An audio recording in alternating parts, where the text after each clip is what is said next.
The universe is in your eyes.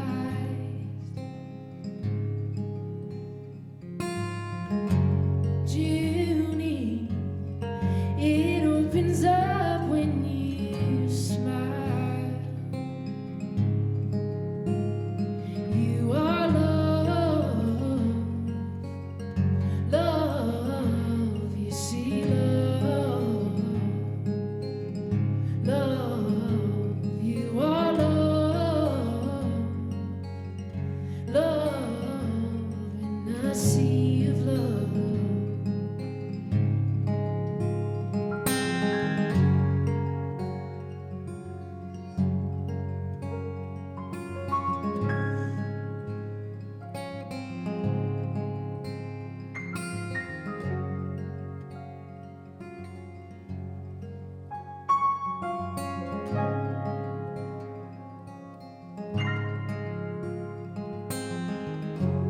Junie, I saw some mushrooms in my bed.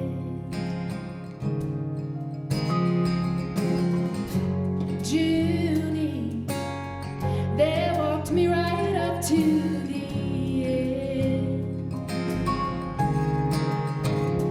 I am love, love, I see love. Love, I am love, love, in a sea of love.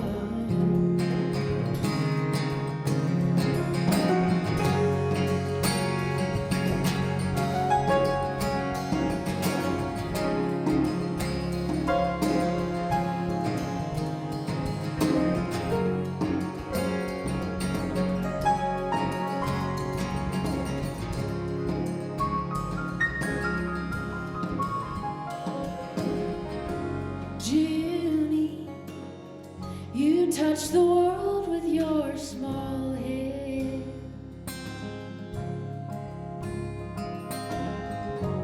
Junie, hold mine so I can understand.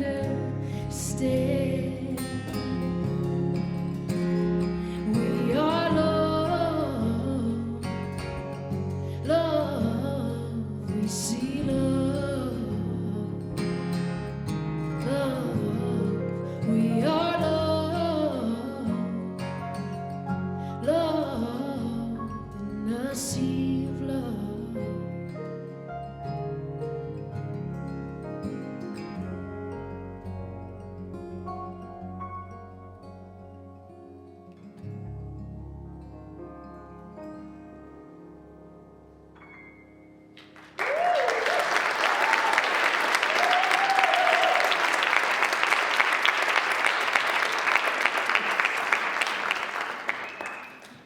That was so sweet. Thank you. Good to have you back. Yeah. Yes. All right.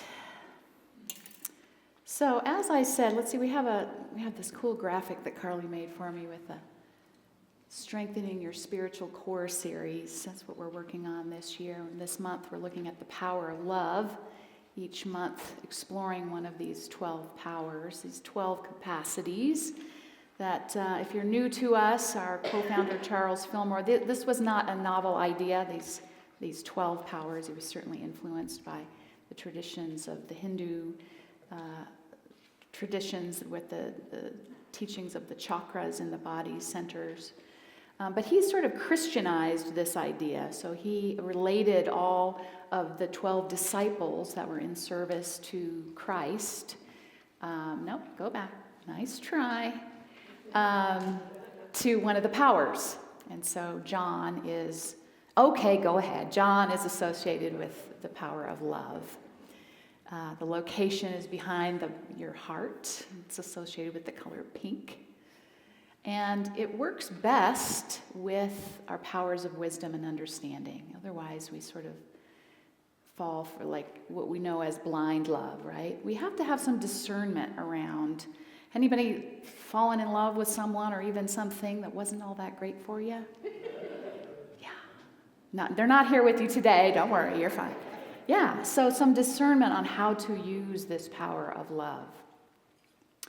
Reverend Paul Hasselbeck refers to these 12 powers as 12 key components of God's image and likeness in us.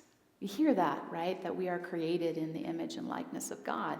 This is a practical application of that we have these 12 components and others as well that exemplify our divine capacity. They are the ways in which we experience and express the image and likeness of God. And we use them best in service of our own Christ consciousness, that perfect pattern within us that is of the divine itself. So it's important, though, to recognize, of course, that we can use them from the various levels, right? And we can use them just from the physical level of desire and attraction, sensuality, sexuality, and even emotional connection, support, affection, all of those. Nothing wrong with any of those. And we can use them they tend to be a little limited, though, right? And we want to use that with some discernment, not to just fall for lust or addiction or obsessiveness. So that's where some discernment comes in. I want to make a point to recognize that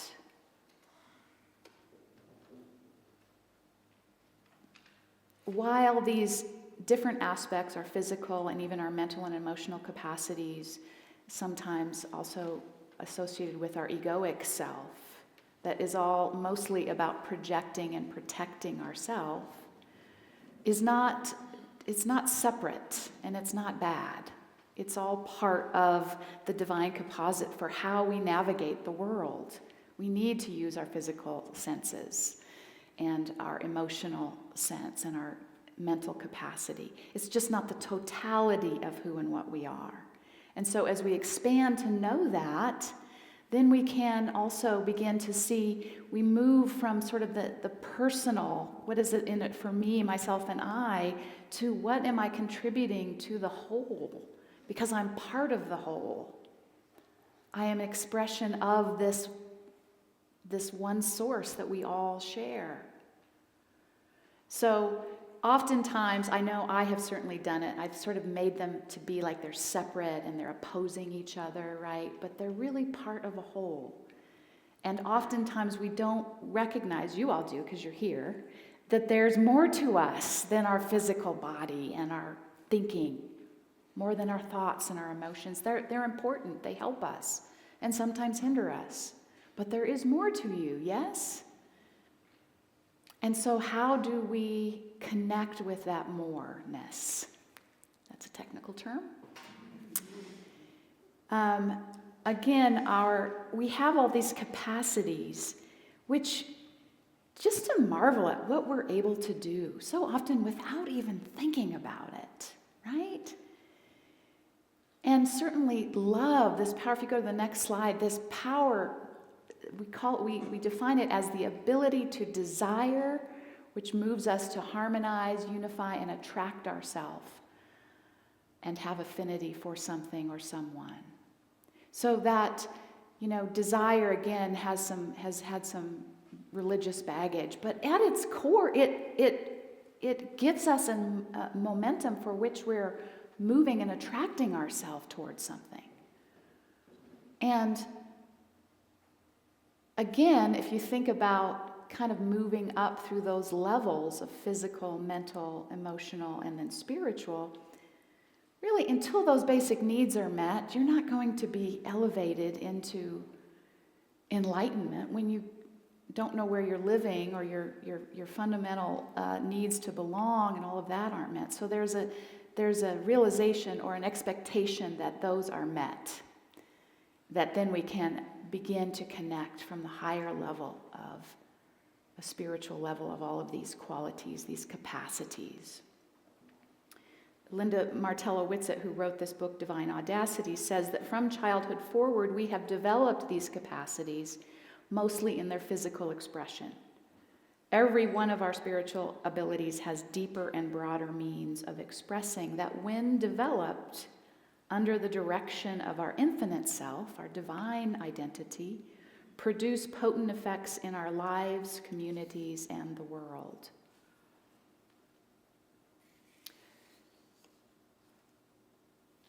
So again, I feel like as we expand our sense of wanting to harmonize with and unify our mind and emotion with that of the divine, to have that illuminate us, what we desire sort of expands in a way. Is this making any sense? Barely. Okay. All right, I've got an object lesson, and this always does the trick, right? I love this idea when we're talking about this ability to desire, and the other thing that's not on there is to magnetize. So from that reading that we heard from, you always run the risk that this stuff doesn't work, but it's going to work. It's physics. Putting these things down here. Oh, just some big paper clips. Don't worry about that with my magnet. That reading that was indicating the power, that oftentimes we misjudge where the power is. We put the power in the object that we are loving or desiring or harmonizing with. But this is stating that the power is love itself. So we think, look at this.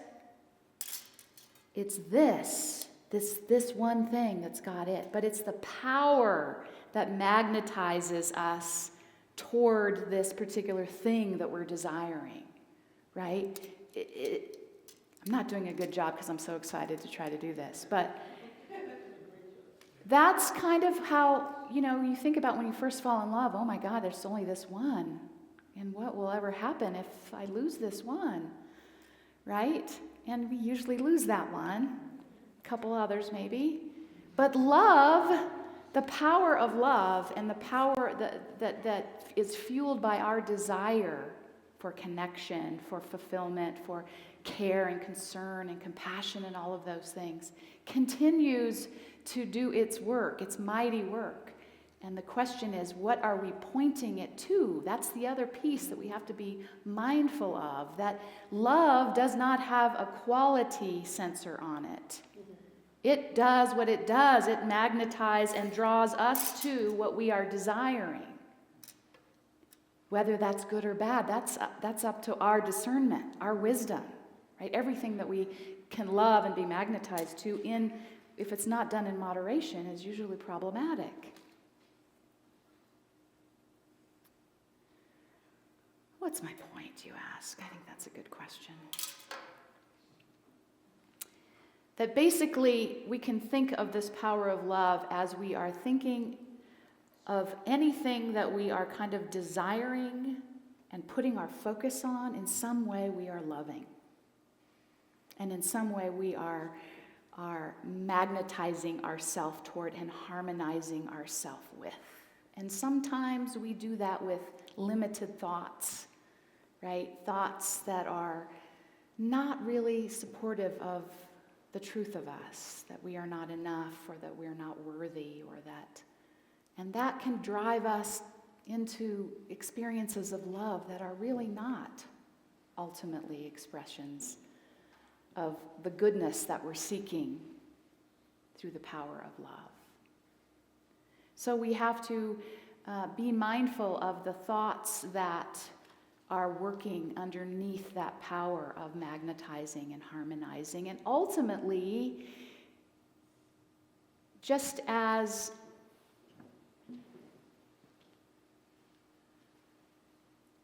this quote, I love that she correlates gravity with the power of love. Linda Martellowitz, it says that just as the power of gravity causes objects in the universe to be drawn to one another, love is the drawing power of the mind. It is impersonal. It has no particular object and is universal. That's the profound power of it. We through our personality can sometimes limit that power, right? And so I am reminded of that quote, or actually the commandment that Jesus left for us. We had all those 10 commandments from the Hebrew Testament that was really about all the things we shouldn't do. Jesus left us with 2 simple commandments of what we should do. And that was to love God with all our heart, soul, and mind.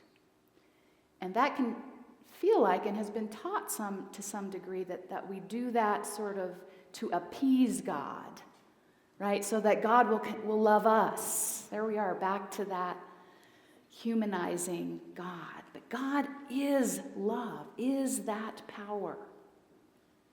And so if we harmonize all aspects of us with that power,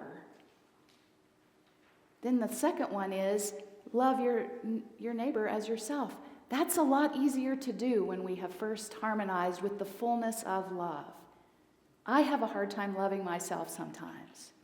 My neighbor's okay. She's not here today, is she? Okay, I love my neighbor. She comes here sometimes. But you know what I mean. That's not always easy. And so that's why that first commandment comes first. Not to love some being in the sky that's going to not love you if you don't, but to harmonize and magnetize all aspects of your being with that energy, with that light, with that truth. And that connects us with an infinite source of wisdom and love. And yes, then we are able to offer our self-love, our neighbor love, our country love. The other thing about this power of harmony, this power to harmonize, as human beings, we tend to really like things to be harmonized. When things are in discord, we do what we can to bring harmony back because it's uncomfortable. And I think that's some of what we're experiencing here. There's such huge discord in our country. And yet we know we belong to each other. We've got to figure this out. How can we? And I believe that, again, of our own volition, of our own personality, our own biases, our own limitations, our own pain, all that we come with as human beings, we may not be able to fully. But that's why we connect with this source of life and love that is infinite and that wants nothing more than to pour itself through each and every one of us indiscriminately. Here's a quote, this next slide. See how you feel about this, how this lands. Oh, it's kind of small, but co-founder Charles Fillmore said this: "Yet God does not love anybody or anything." Does that burst your bubble a little bit? A tiny bit? It did mine. I was like, wait a minute. But God is love in everybody and everything. God is love, and we become loving by permitting that which God is to find expression in word and action in our life. So it's one of those divine paradoxes because, our experience of God, of the divine, is very personal. We know that very intimately, very uniquely, right? And yet, it's no person loving this little person named Trish. It's the power of love imbued in me to be love in the world. And so while it's a little bit personally sad, it's really empowering. And yes, we can go back to that idea that for God so loved the world, that it gave itself to the world, imbued itself in the world in what we call Christ consciousness. So there is absolutely an expression of love. It's just not personal, which can feel, again, don't take it personal, because it really is more expansive. And so it's that source, that infinite source of love and life and wisdom and all those capacities that we can identify with God itself. that we want to connect with and that we are really an inlet for. But we have to know it, and we have to desire to know it the same way we desire to know our little self, right? And be our little self. Nothing wrong with that.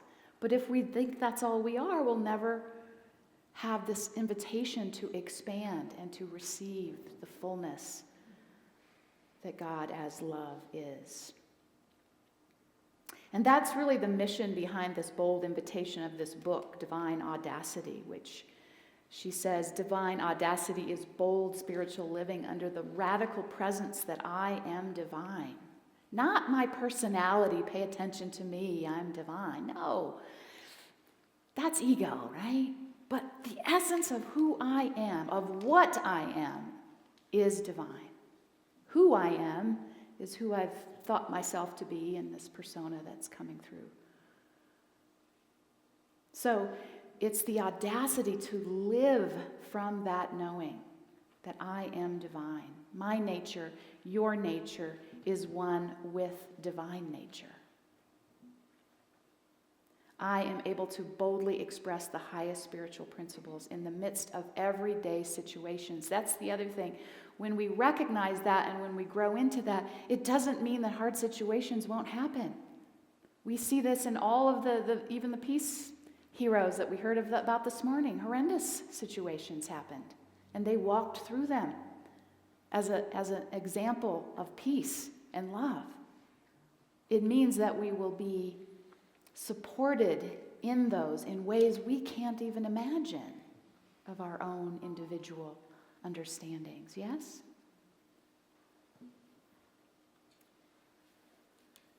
So I like the idea, and you can think about this, that the 12 powers are tools that we can use to manage and the process of raising or upgrading our consciousness to the fullest level that we can at this moment.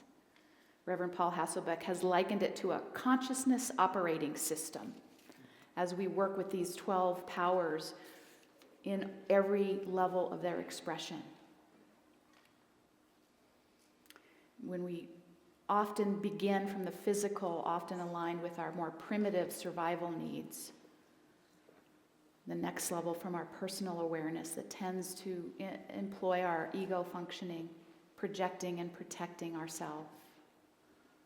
And then from our spiritual awareness, where we know that we are interconnected with all of creation.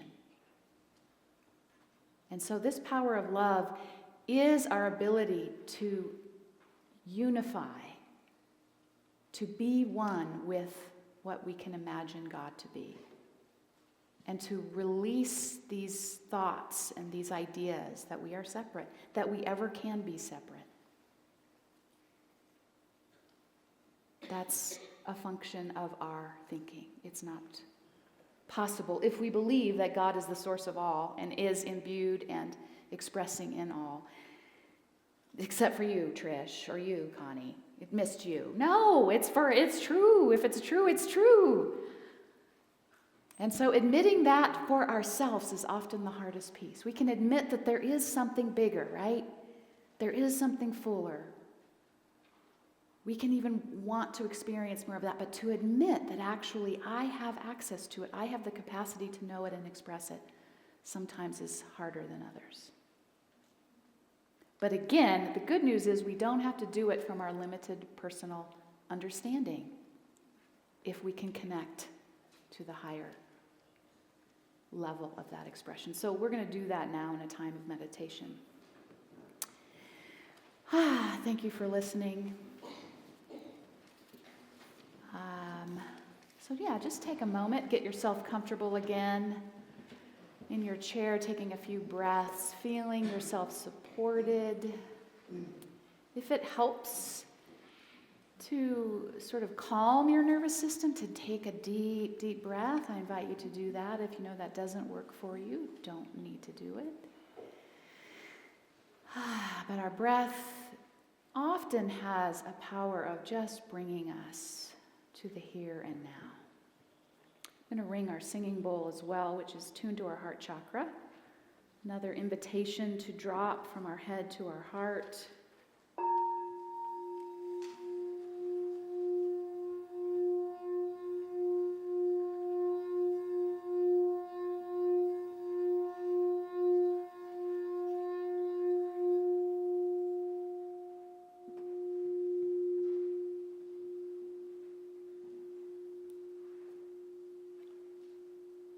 And just imagine yourself sort of breathing in through your heart space. You may even picture a soft pink light emanating from that area in your body. Just taking a breath, connecting with your own experience of your heart space, of the experience of love working in and through you.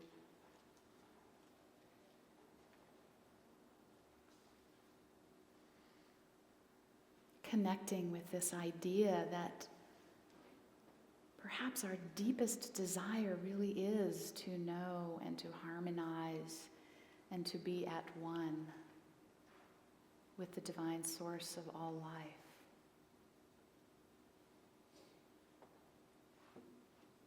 Which is the very nature of love itself.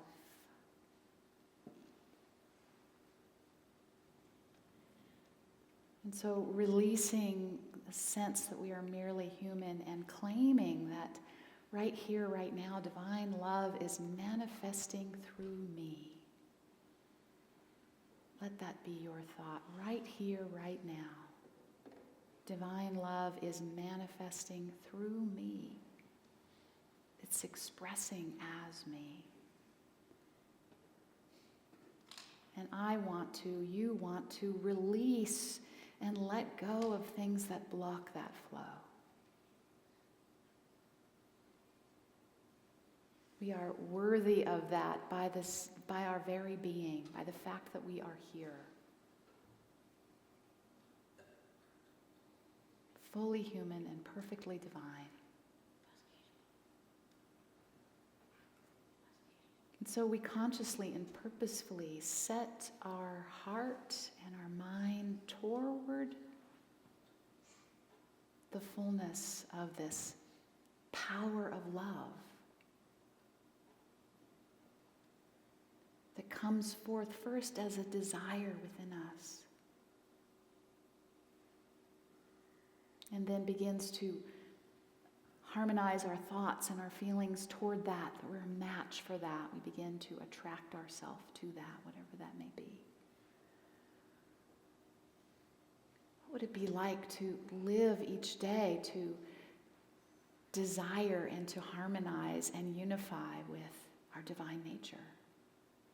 All that we can imagine Spirit to be at the core of us.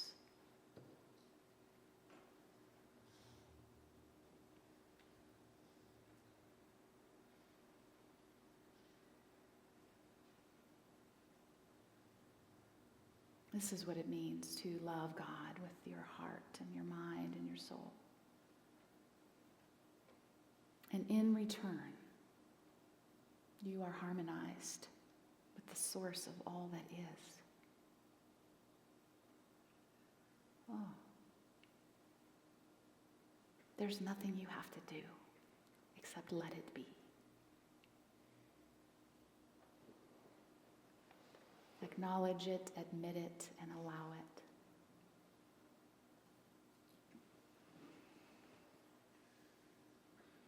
And lay down the burden of being merely human. You are that and so much more.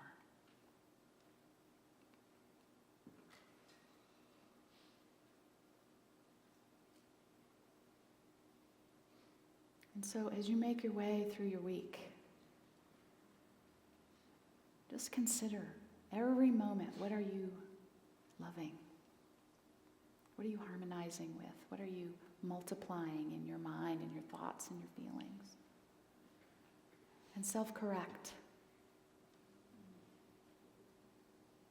If you go back into the limiting version, self-correct. Divine love is manifesting in me right here, right now.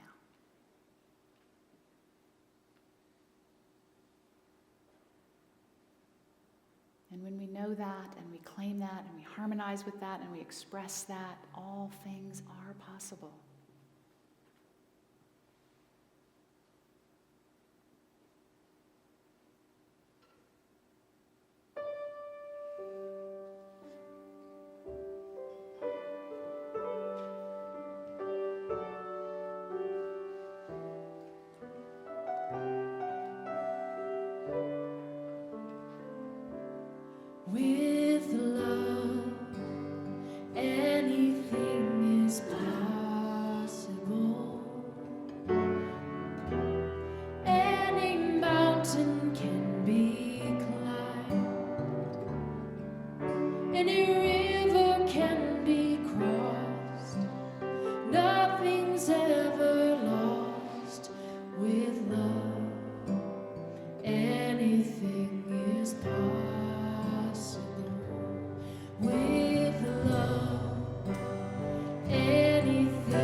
just invite you to take a deep breath and come back to this time and space if you haven't already. Setting forth consciously and purposefully watching where you focus your love magnet this week. That's why I don't do object lessons. I mess them up every time. Now is the time in our service where we give of our good to support what we do here at Unity Spiritual Center Denver. I know many of you do that online. We're grateful for that. If you have cash or check, there's baskets in the back you can leave as you're heading out. And there's also a QR code that you can give an electronic donation. So however you are giving today, we appreciate that. It helps sustain all that we do here. And so together we will bless our love offering, knowing that there it is with divine love as me blesses and multiplies all that I am, all that I have, all that I give, and all that I receive. I am thankful. I'm really excited to hear this song. Me too. Yeah.